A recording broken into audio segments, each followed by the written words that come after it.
A snout studded with 2 rows of fangs breaks the surface of a muddy Mississippi backwater, and for a moment it looks like something that should not still be alive.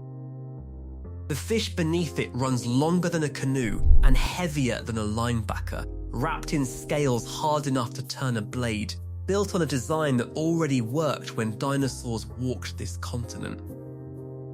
People feared it for generations. They shot it, netted it, blew it apart with dynamite, yet it has never been confirmed to kill anyone. So why should the Mississippi be terrified of the alligator gar? Start with the animal itself, because the reputation is not made up. The alligator gar is the largest member of the gar family and one of the biggest freshwater fish in North America. A big one stretches past 8 feet and can push towards 350 pounds. The head is broad and flat and unmistakably reptilian, which is where the name comes from. And the upper jaw carries a double row of long, needle-sharp teeth built for one thing: holding prey that does not want to be held. This is not a fish that hides its weapons. And there is a real animal on the record to prove the size is not a fisherman's exaggeration. In Mississippi, a commercial fisherman named Kenny Williams pulled up his nets one day and found one tangled inside that weighed 327 pounds and measured over 8 feet. Biologists later estimated it was somewhere between 70 and 95 years old. That fish now sits preserved in the Mississippi Museum of Natural Science, and it is worth being precise here, because a monster like that is the exception, not the rule. The official rod and reel record, a 279-pound gar caught in Texas, has stood since 1951. Most alligator gar an angler actually meets are far smaller, but the giants are real, and they are old, and that second fact is the first crack in the story. Because a fish does not reach the size of a grown man and the age of your great-grandparents by being reckless. It gets there by surviving, decade after decade, in a river full of things that could go wrong. And the more you look at how this animal survives, the less it behaves like the killer its face promises. Here is the part that stops most people cold. For all the teeth, all the size, all the dread it inspires, there is not a single confirmed record of an alligator gar killing a human being. Not one. This is an ambush predator, and its prey is fish. It hangs motionless in the water, drifting like a waterlogged branch. And when something edible swims close, it snaps sideways with a fast, sweeping strike and clamps down. The long jaw is not built to crush, but to catch. And that mouthful of thin, interlocking teeth works like a row of barbs, trapping a slippery fish sideways so it cannot twist free, while the gar itself may hang almost perfectly still for hours, letting the current bring dinner to it rather than chasing anything down. It will also take waterfowl, turtles, the occasional small mammal, and whatever carrion drifts past.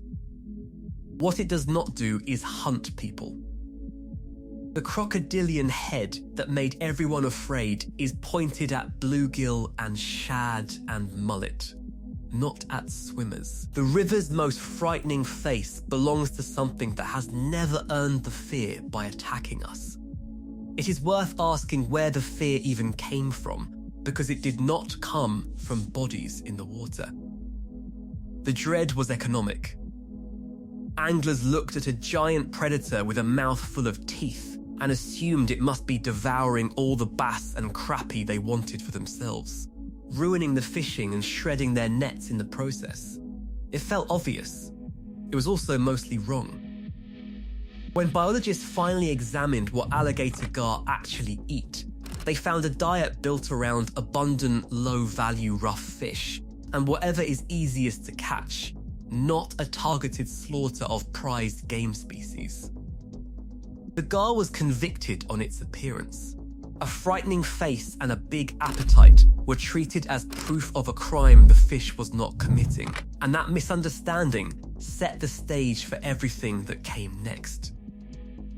So if the terror is not about being eaten, we have to look somewhere else for it, and the body itself is the next clue. Run a hand along an alligator gar if you ever dare, and you are not touching ordinary fish scales, you are touching armor. Gar are covered in ganoid scales, interlocking diamond-shaped plates coated in a substance called ganoine, a hard enamel-like layer closely related to the enamel on your own teeth. These scales fit together into a flexible shell so tough that native peoples used dried gar hide and scales as arrow points and as abrasive tools. And early farmers supposedly used the skin to cover the blades of plows. Predators have a genuine problem getting through it, and even fishermen have snapped hooks and blades on it. This is defense taken to an extreme, a fish wearing plate armor, and it has been wearing it for an almost incomprehensible amount of time. The scales grow along with the fish, thickening as it ages. So an old gar is not just longer than a young one, it is better armored, the oldest survivors among the hardest of all to break through.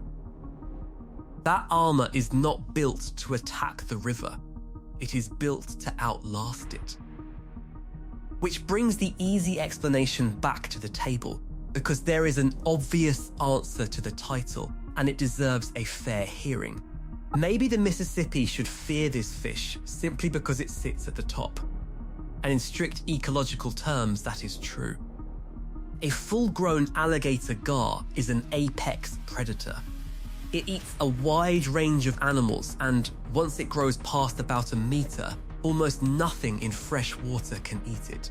In the southern part of its range, the only natural predator big enough to threaten a large adult is the American alligator. So yes, in the food web, this is a dominant animal. But dominance in a food web is not the same thing as menace. Being at the top of the river is not the same as being a threat to it. And the deeper you go into how this fish actually lives, the clearer it becomes that its greatest talent is not killing, it is enduring. Consider the single strangest thing about it. The alligator gar can breathe air. Most fish drown in water that runs low on oxygen, which is exactly what happens in the warm, stagnant, sun-baked backwaters and swamps this animal favours in summer. The gar does not care. It has a swim bladder that is not just a flotation device, but a spongy, richly blood-supplied organ that works like a primitive lung. The fish rises to the surface, gulps a mouthful of air, and pulls oxygen straight out of the atmosphere. In hot water, it can get the majority of the oxygen it needs this way, more than half, sometimes the great bulk of it, from breathing air rather than water. That is why you see them rolling at the surface on still summer evenings, and it is why an alligator gar can live in a shallow, oxygen-starved pool, where every other large fish has already died.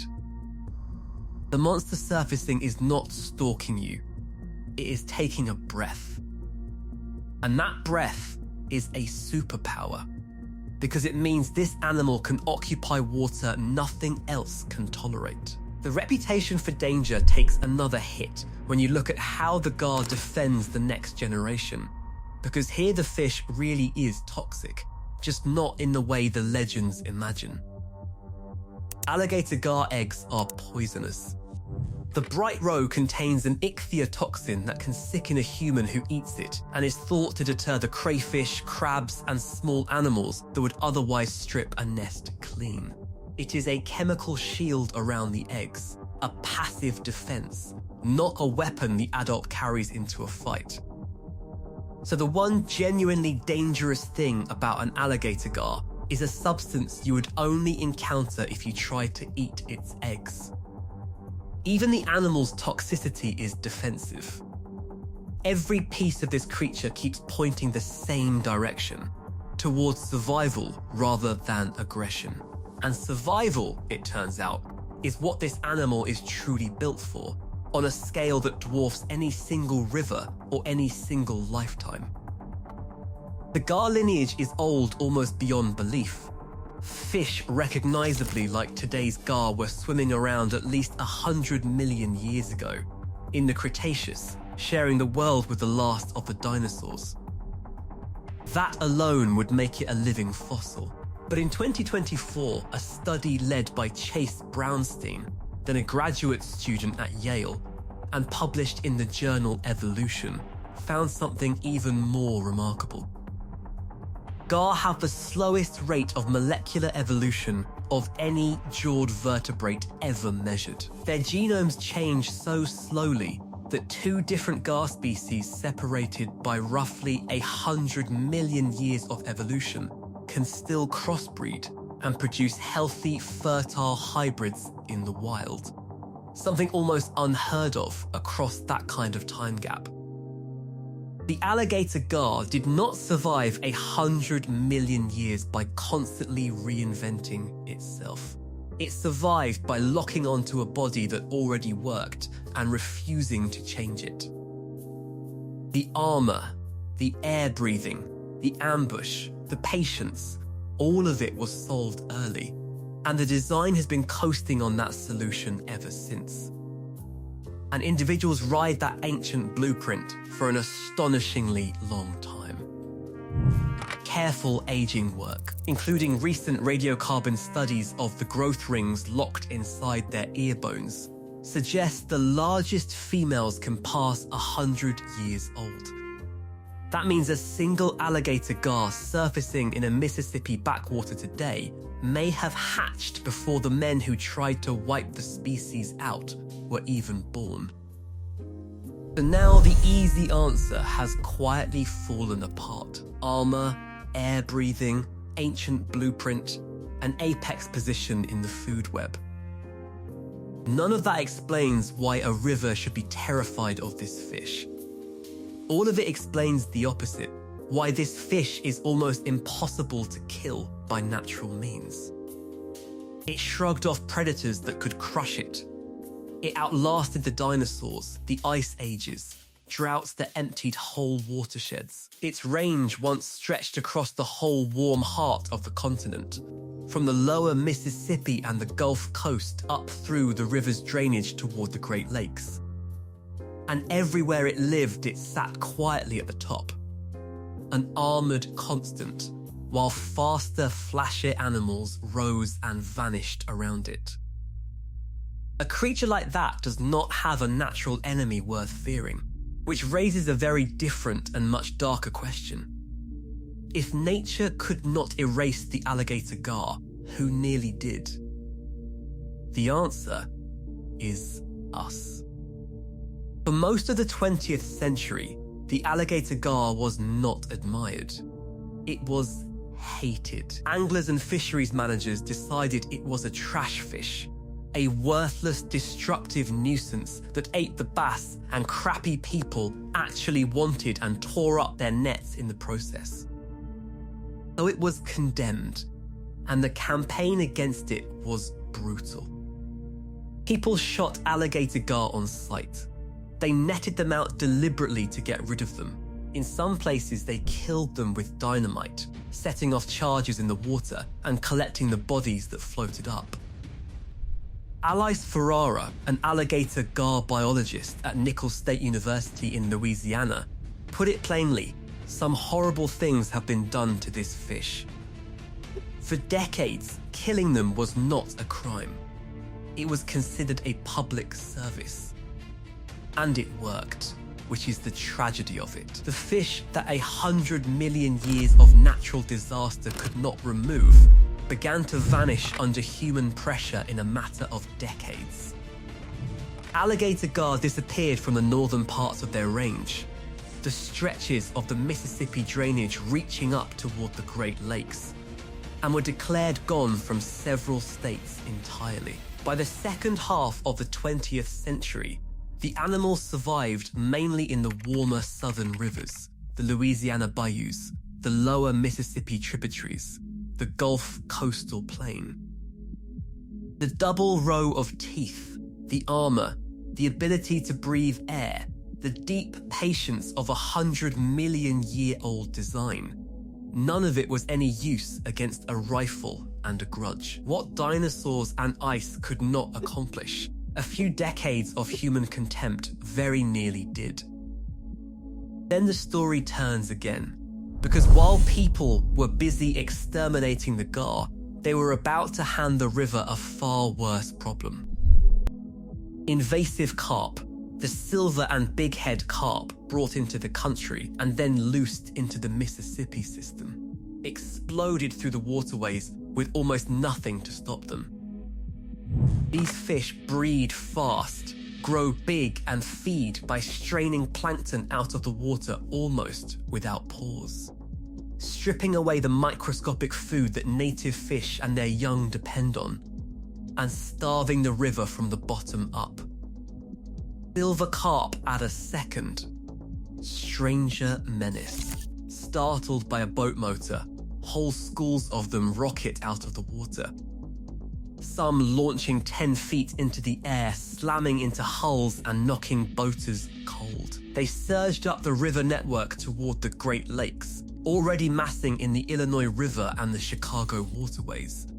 And native predators had no answer, because most of them are simply too small to eat an adult carp that can reach 4 feet and 100 pounds. And that is the moment biologists looked back at the monster they had spent a century trying to kill and realized what they had almost thrown away.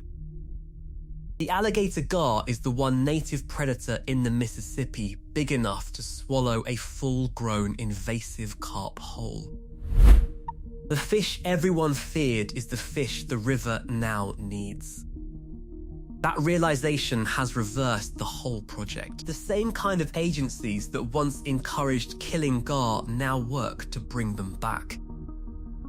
Illinois began reintroducing alligator gar to waters they had vanished from, stocking young fish that grew past 4 feet within a few years.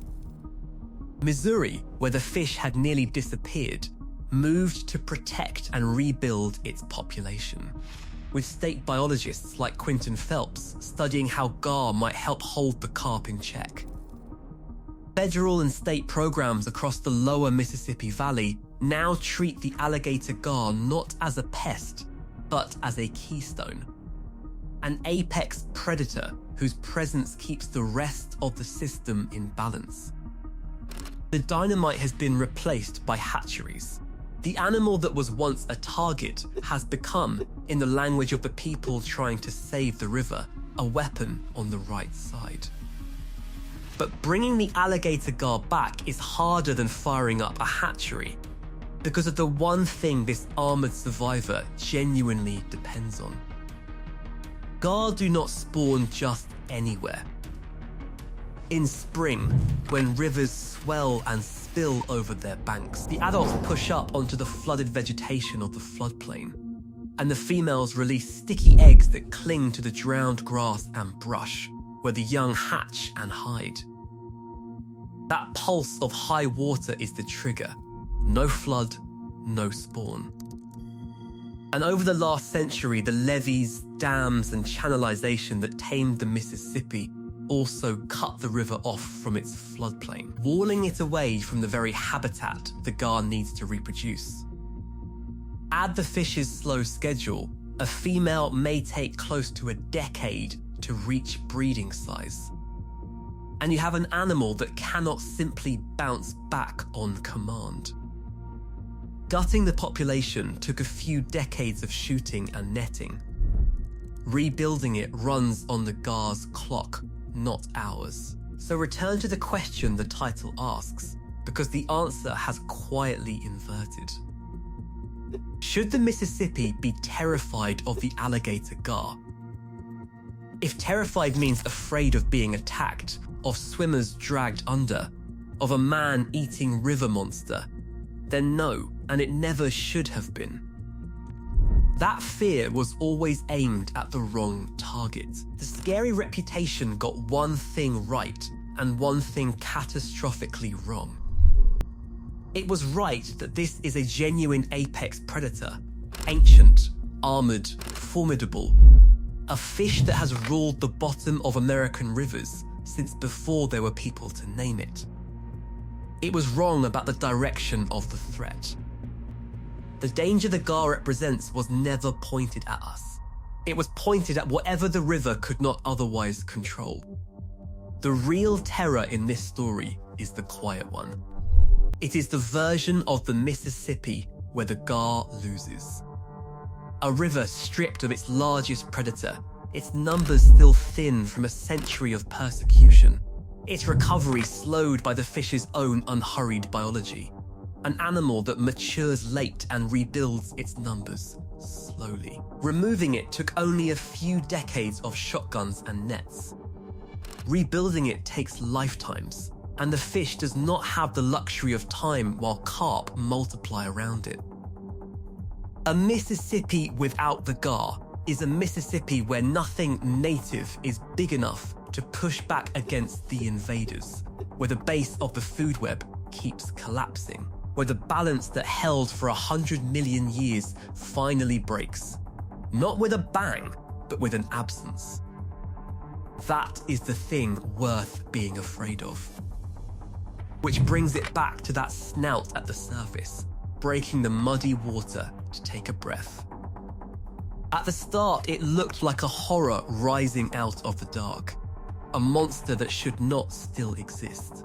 It is the same image now, unchanged, but the meaning has flipped completely. That breath is not a threat. It is the oldest trick of a survivor, the thing that let this animal outlast the dinosaurs and every degraded backwater we ever made. And it is the quiet signature of the one guardian the river cannot afford to lose. The alligator gar was never the nightmare swimming through the Mississippi. It was the thing standing between the Mississippi and a worse one. And the day that snout stops rising to breathe is the day the river finally learns what it should have been terrified of all along.